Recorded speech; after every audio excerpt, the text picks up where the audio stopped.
नमस्कार साथियों, GLC IAS में स्वागत अभिनंदन। मैं गुरुजी साधु योगराज स्वागत करता हूं सभी का। और आप मेरे साथ देख रहे हैं एमपीपीएससी मेंस 2022 के लिए टारगेटेड घर बैठे सीखिए उत्तर लेखन, एक ऐसा कोर्स जिसके बाद आपको शायद नोट्स इन सारी चीज़ों की आवश्यकता है बहुत ज़्यादा महसूस ना हो, क्योंकि इस कोर्स में आप लोगों को मिलते हैं ई नोट्स सभी सब्जेक्ट के 6 पेपर के आपके बेहतरीन तरीके से। साथ ही यहाँ पे आपको क्या है, टेस्ट अपलोड किए जाते हैं और उन टेस्ट के मॉडल आंसर भी आप लोगों को अपलोड होंगे। 10 अगस्त से ये कोर्स शुरू होगा, हालांकि इस कोर्स को लॉन्च कर दिया गया है, ठीक है। साथ ही इसमें उत्तर लेखन आप कैसे सीखें, शॉर्ट कंटेंट कैसे रिवाइज करें, इसको लेके भी वीडियोस रहेंगे। तो ये शॉर्ट कंटेंट बेस्ड जो आंसर है वो आपके सामने थोड़ा सा प्रस्तुत है। नोट्स कम क्वेश्चन आंसर पैटर्न है, इस वीडियो को आप ज़रूर देखें। आइए शुरू करते हैं। चूँकि पेपर 3 को लेके बच्चों को सबसे ज़्यादा समस्या है, तो इस कारण से पेपर 3 को लेकर ही हम लोगों ने सबसे पहले काम किया है। तो सबसे पहले अपन पेपर 3 जो है उसकी यूनिट 1 फिजिक्स है, उसी से शुरू करेंगे। तो सबसे पहला टॉपिक अपन देखते हैं कार्य। जैसा सिलेबस में आप देखेंगे पहला यही है। अगर यहाँ पे आप देखते हैं, अगर चित्र के द्वारा देखते हैं तो आप समझते हैं कि एक जगह फोर्स अप्लाई हो रहा है। फोर्स अप्लाई होने के बाद क्या, जो वस्तु जहाँ थी वहाँ से वो हट गई और डिस्प्लेसमेंट हुआ उसका, वो जगह से हट गई है। इन दोनों चीजों को अगर अपन एक साथ देखें तो किसी पिंड पर आरोपित बल व उत्पन्न विस्थापन के गुणनफल का मान कार्य होता है। कार्य इजिकल टू क्या होता है, बल इंटू विस्थापन। 20 वर्ष में इतना पर्याप्त है। कार्य की इकाई अगर एक्स्ट्रा लाइन आप वहाँ लिखना चाहते हैं तो आप लिख सकते हैं, कार्य की इकाई को जूल में व्यक्त किया जाता है, ठीक है।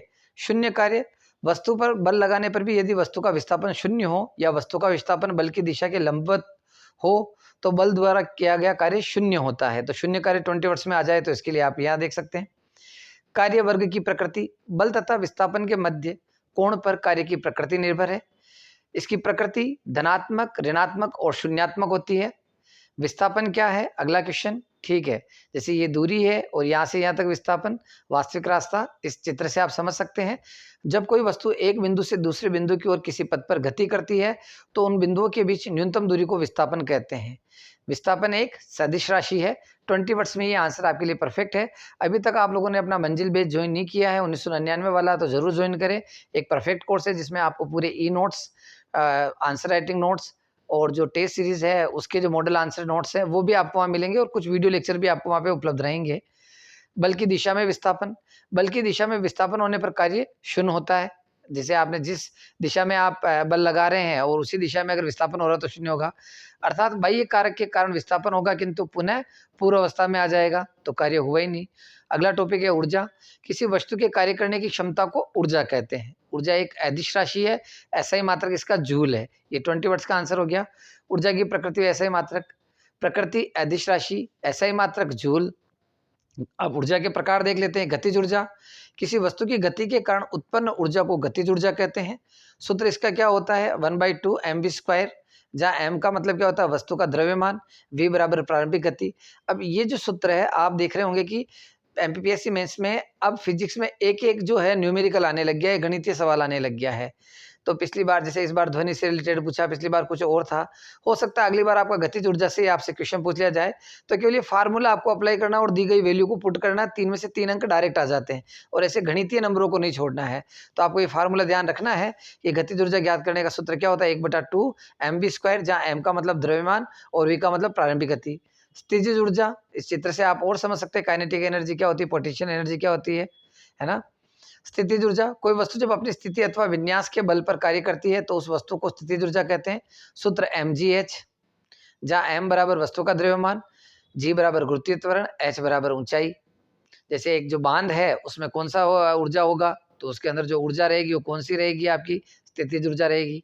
गुरुत्वीय ऊर्जा, वस्तु को ऊंचाई तक ले जाने पर वस्तु में संचित ऊर्जा गुरुत्व बल के विरुद्ध कार्य कर ऊर्जा एकत्रित करती है, इसे गुरुत्वीय ऊर्जा कहते हैं।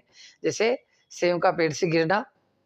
ऊर्जा संरक्षण का सिद्धांत, ऊर्जा की ना उत्पत्ति होती है ना ही विनाश, ऊर्जा का केवल एक रूप से अन्य रूप में रूपांतरण हो सकता है, ये ऊर्जा संरक्षण का सिद्धांत है। यांत्रिक ऊर्जा, कार्य करने हेतु किसी वस्तु में विद्यमान गतिज ऊर्जा व स्थितिज ऊर्जा के योग को ही यांत्रिक ऊर्जा कहा जाता है। यांत्रिक ऊर्जा बराबर गतिज ऊर्जा प्लस स्थितिज ऊर्जा। ये 20 वर्ड्स 5 मार्कर और बड़ा क्वेश्चन 11 नंबर का बने तो इन सबको मिला के आप लिख सकते हैं। विद्युत ऊर्जा, निश्चित समय में सेल द्वारा परिपथ को दी गई ऊर्जा ही विद्युत ऊर्जा कहलाती है। ऊर्जा संरक्षण के उदाहरण, डायनेमो यांत्रिक ऊर्जा को विद्युत ऊर्जा में परिवर्तित करता है। ऐसे एग्जाम्पल भी वहाँ पे आप दे सकते हैं। मोमबत्ती रासायनिक ऊर्जा का प्रकाश ऊर्जा में परिवर्तन, सोलर ऊर्जा सौर ऊर्जा को विद्युत ऊर्जा में रूपांतरण। गतिज ऊर्जा के उदाहरण दीजिए। कभी कभी उदाहरण से रिलेटेड भी डायरेक्ट वहाँ क्वेश्चन आ जाता है 3 मार्कर में। धनुष्य के खींचने पर लगाया जाने वाला बल गतिज ऊर्जा में परिवर्तित हो जाता है, इसके द्वारा ही तीर धनुष से छोड़ा जाता है। बहता हुआ जल, ये भी गतिज ऊर्जा। खिड़की से फेंकी गई गेंद गतिज ऊर्जा। यांत्रिक ऊर्जा है, उसके 2 प्रकार होते हैं। कौन कौन से? गतिज ऊर्जा व स्थितिज ऊर्जा।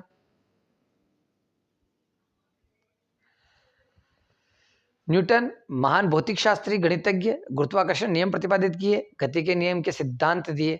न्यूटन के बारे में अगर 3 मार्कर आ जाए तो ये लिख सकते हैं। आप चाहें तो इनकी प्रिंसिपिया बुक जो है उसके बारे में बता सकते हैं। बल, बल वह कारक होता है जिसके द्वारा किसी वस्तु की स्थिति में परिवर्तन लाया जा सकता है, उसे अपन क्या कहते हैं? बल कहते हैं। क्या कहते हैं? बल। बल एक सदिश राशि है।